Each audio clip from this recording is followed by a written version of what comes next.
छत्रपती संभाजी महाराजांच्या शौर्यकथा कथासंग्रहाचे बिरादार यांच्या लग्न सोहळ्यात गुरुवारी प्रकाशन।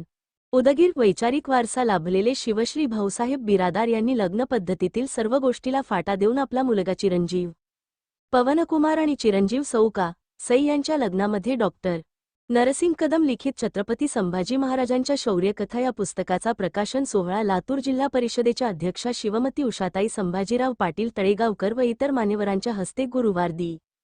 14 मे 2026 रोजी कृष्णाई मंगल कार्यालय नळेगाव रोड उदगीर येथे सकाळी 10 वाजता केला आहे। तसेच याच वेळी शिवव्याख्याते शिवश्री प्रदीप रुक्मिणबाई रामदास ढगे यांचे जाहीर व्याख्यान आयोजित केले आहे।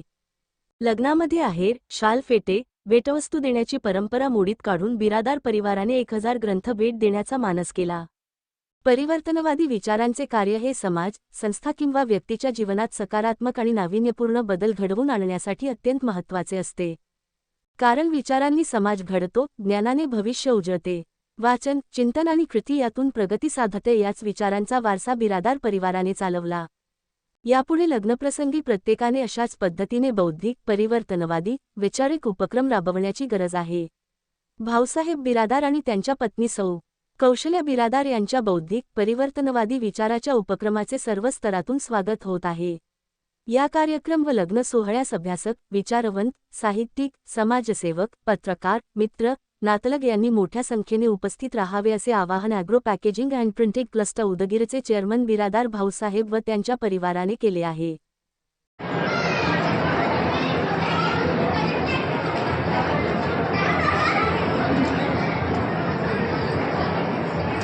लग्नामध्ये लोकाला हार पेटे न करता पुस्तक वाटायचं आपल्याला का सुचलं, याबद्दल आपली प्रक्रिया काय आहे सांगावं। समाजामध्ये वाचन संस्कृतीचा लोप होत असताना आपण आपल्या पद्धतीने अविरत असं प्रयत्न करावे आणि समाज परिवर्तनामध्ये आपलं काहीतरी योगदान द्यावे। आणि आमचे जे आराध्य दैवत आहे ते छत्रपती संभाजी महाराज यांची आज जयंती असल्यामुळं आणि माझ्या लग्नाचा 30वा वाढदिवस की 30 वर्षापूर्वी संभाजी महाराजाची जयंती ती 14 मेला असते हे माहिती नसणाऱ्या माझ्या वडिलांनी माझं लग्न 14 मेला केलं आणि म्हणून मी माझ्या मुलाचं लग्नसुद्धा मला माहिती असल्यानं 14 मेला केलं। आणि याच्यात अशा नाशिवंत वस्तू देण्यापेक्षा एक वैचारिक शिदोरी आपल्या परीने जी करता येईल ती द्यावी ही संकल्पना मी जेव्हा माझ्या मित्रांसमोर मांडली त्यावेळेस अगदी 1 महिन्याच्या कमी वेळेमध्ये रात्रंदिवस प्रयत्न करून दर्जेदार असं साहित्य नवीन निर्माण करून आम्ही येणाऱ्या सर्व पाहुण्याला वाटले। आणि हीच चळवळ अशी आम्ही पुस्तक वाचन संस्कृती जोपासण्याची चळवळ या निमित्ताने सर्वांनीच जोपासावी आणि आम्ही पुढे जोपासू असं माझं